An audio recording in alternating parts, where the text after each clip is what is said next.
What's up, everyone? We're back with another edition of analyzing goalkeeper highlights from social media. Now, this creator, the Scouse GK, reached out and wanted us to take a look at the video and give some tips and then see some things that he's doing right, doing wrong. So we're gonna take a look at one of his videos dealing with corners, right? That's one of the biggest pieces of a goalkeeper's game that I think a lot of goalkeepers still struggle with, is where to position on corners, where to position their players on corners, how to attack corners, when they should go punch, when they should go cling. A lot of that is an issue for goalkeepers at every level. And so we wanna take a look at it. So let's start out with the video here. Starting out on the ground, okay. So we're looking at his positioning, so we'll freeze from the beginning, right? My big thing, one of my biggest things that I tell all of my goalkeepers, right? If your defender is going to be marking a man that's just in front of you, that defender needs to be on one side or the other of the player, preferably on the near post side, right? Because when that ball's whipped in and a goalkeeper has to get to that near post really quickly, it's really tough to go through bodies and also to beat players who are sprinting towards that ball already, right? So if I have my defender in front of that attacking player on the goal side, on the near post side, then it's their job to protect the near post. And for me, I can just deal with everything mid goal and beyond, right? Because the ball gets to the near post faster than it does to the far post, and so we have more time to react far post. So let's look at what happens here.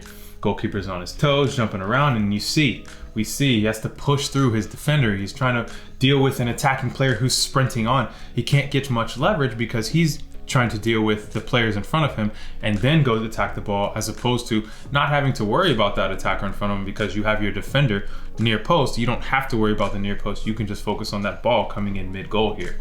It was a tough one. Ball goes over. It's done. All right. Next one, same thing, right?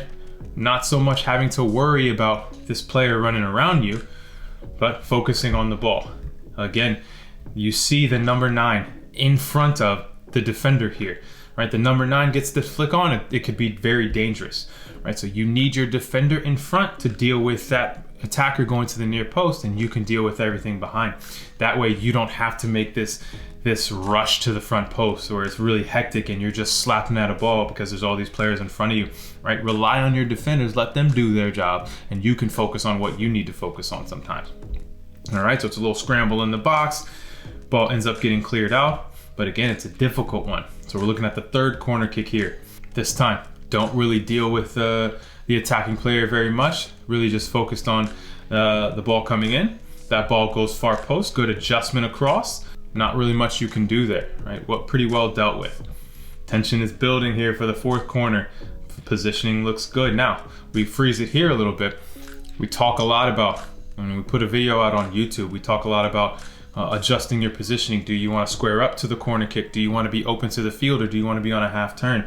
This goalkeeper is squared up, and I've had conversations with a lot of professional goalkeepers, a lot of professional goalkeeper coaches who prefer that because the near post area is the most important area. It's the immediate danger. That's where the ball gets to first. So if you can get there first and you can be able to sprint out and get there, that's most important. You can always back up to the far post or open your body up, and whether it's a crossover step or small sharp steps to the back post, like, you have more time to deal with that. So squared up here, ball's coming in, and we see getting to that near post, it can be really tough. This is why you have to position your players so that that near post isn't such a threat for you. It's again bouncing around in the box and finally gets cleared out.